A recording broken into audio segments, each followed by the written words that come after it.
Hey guys, Bella here. In this video, I'm going to be talking about 10 things that you can do as a new real estate agent to boost your sales, your motivation, your confidence, and just in general establish a daily routine that is productive.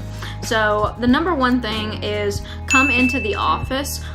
In the office, I have learned so much by just sitting there and being around people who have been in the business for longer than I have. You kind of listen to them and how they talk to their clients and how they talk to each other and just sort of how they carry themselves. So I think coming into the office is a really big way to learn, and I think that you should try to come in at least an hour every day. You know, if there's days you can't make it, that's okay, but honestly, to me, when I get into the office, I get the right mindset, so I have this, I'm sort of in the zone.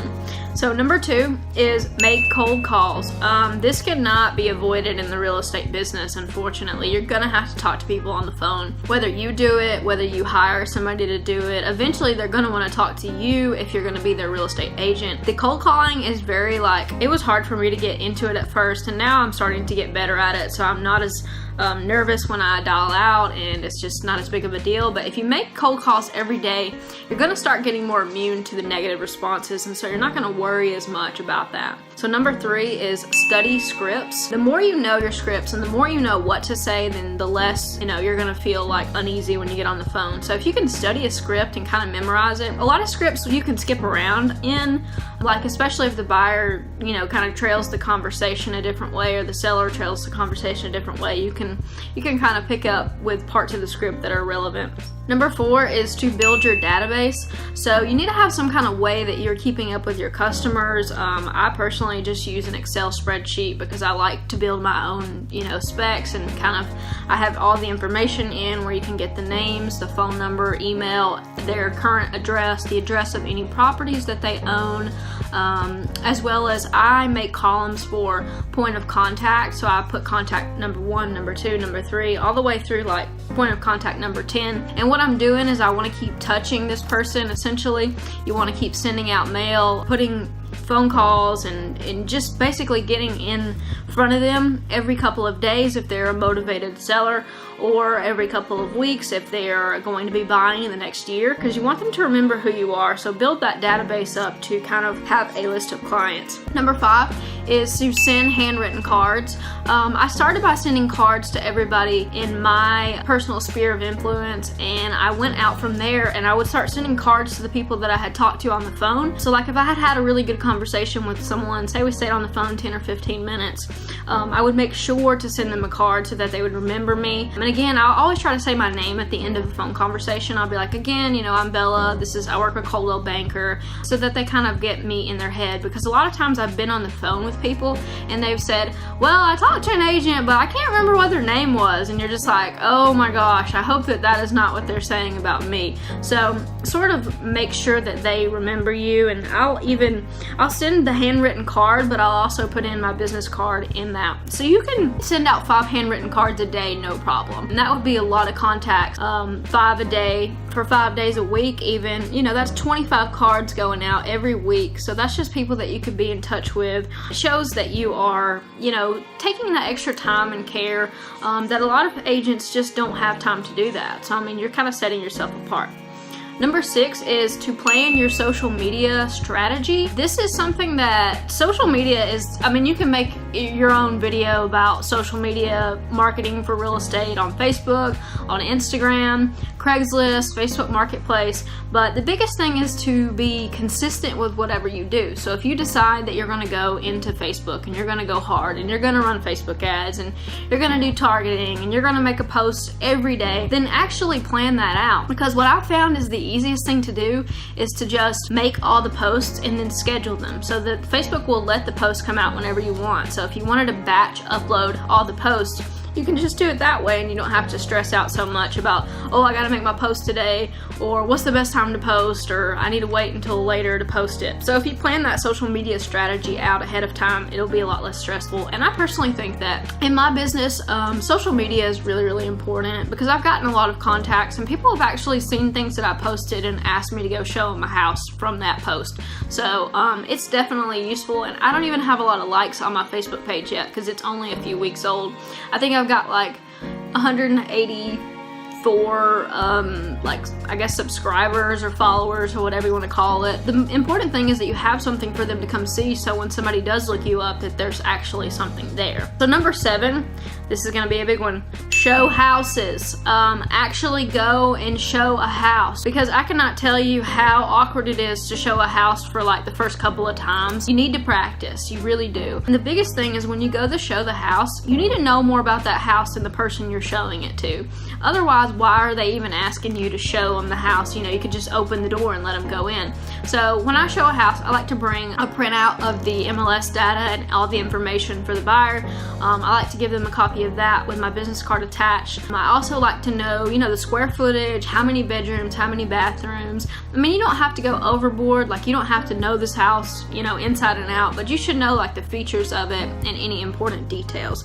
So show houses, and you know, that's the name of the game. Even if you show a house to someone and they don't wind up buying it, they're gonna remember you, they're gonna remember the way you made them feel, the experience that you had, and whether or not you were pushy or rude, like, you know, people can pick up on that. Even though you don't say anything, the way that you feel really will manifest itself in your body language and your actions. So, I mean, if you show a house to someone, just thank them for letting you show it to them. It's not a big deal. It's not like you did anything that was, you know, too time consuming. Follow up with them. That's a good opportunity to get their info, to get what they might be looking for. And when I show the house to somebody for the first time, I'm also trying to figure out what it is that they want. Like, if this is not the house for them, then how can I help them find the house that is the house for them? So number 8 is go on listing appointments. So listing appointments should be your goal every day. If you could get a listing appointment every day, you'd be rich, but at least a listing appointment a week starting out when you're a new agent. I've gone on a few listing appointments, and the biggest thing is that I bring all the paperwork with me, that when I, you know, if they were to decide to list that day, I would have everything. And I like to give them blank copies of things so that they can be looking over it and they'll understand what it is that they're going to be signing if we do decide to go forward with that. But going on those appointments is also practice. I mean, every single one of these things has to be practiced. That's what I'm finding. I've been licensed for 7 weeks, and I've got 1 contract signed, and I'm hopefully going to get another one signed on next week. But it is a grind. Like, it is a very slow business. It was a lot harder than I thought it would be, and I had to admit that to myself. I had to admit that this is not something that's going to happen overnight. There's a lot of upfront money that has to be spent. There's marketing dollars. There's your MLS fees. There's, you know, if you're a realtor, then you're paying for that. And I mean, the list goes on. So you do need to have some other kind of source of income if you're thinking about doing real estate. Number 9 is to study your contracts and forms. The worst thing is when someone asks you to explain something to them, like an 8-page contract, and you can't do it. Because what kind of confidence are they going to have in you if you don't even understand what you're asking them to sign? Trust me, I learned this lesson really quick when somebody made me go through the contract, 8-page contract, sales contract with them, like line by line, and I was just like, oh my gosh, you know, I was overwhelmed. I mean, I got through it, but that was sort of a wake-up call to me that I need to understand every paragraph and every line so that I can answer questions when someone tells me, what does paragraph 17B mean? What are they talking about here when they have 14 more days to get an additional inspection? So you just kind of need to know all of that information, and ask your broker. Like, if you don't know, then you should just ask your broker, because that's, you know, they're the resource. They're there to help you. They are, you know, getting a cut of your money. So I think that it's well within your rights to kind of say, hey, do you mind us just going over a sales contract line by line and you just filling me in?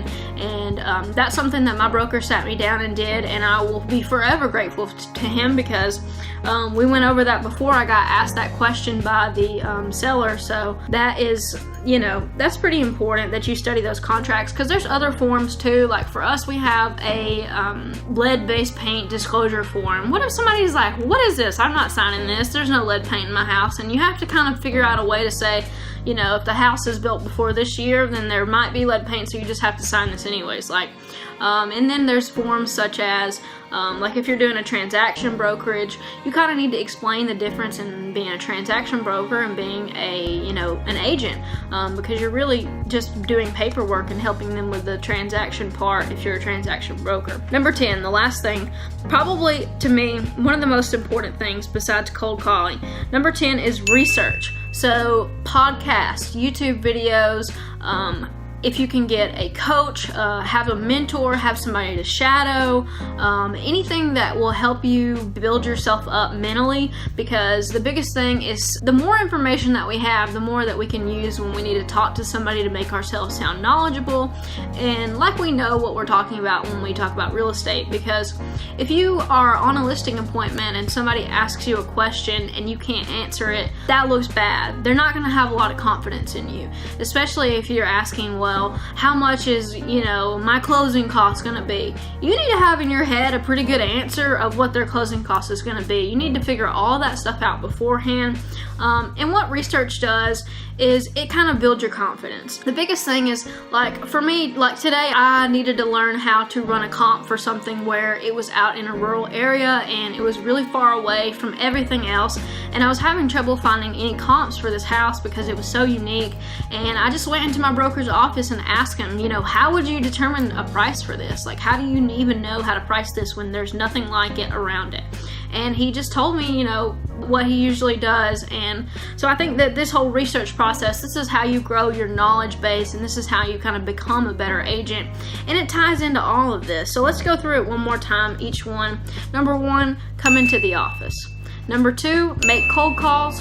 Number 3, study scripts. Number 4, build your database. Number 5, send handwritten cards. Number 6, plan your social media. Number 7, show houses.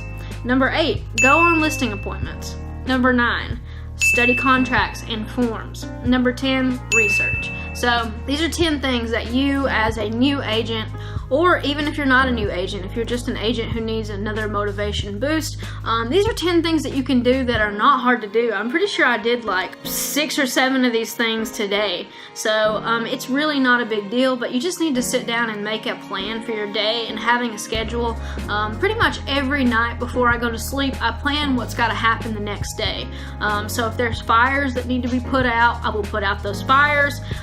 If I need to get in touch with my clients about something that happened, or somebody, you know, one of the other parties told me something, I always make sure that I get that information to them, because the last thing you want is for a buyer and seller to be talking to each other and they're like, well, they already told me, you know. So you want to be the one to give them that information.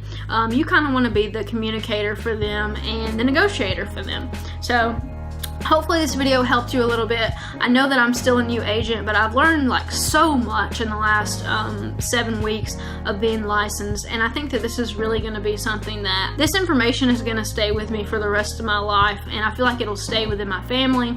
And just being able to learn about the real estate transaction was probably one of the best things that I've ever set out to do.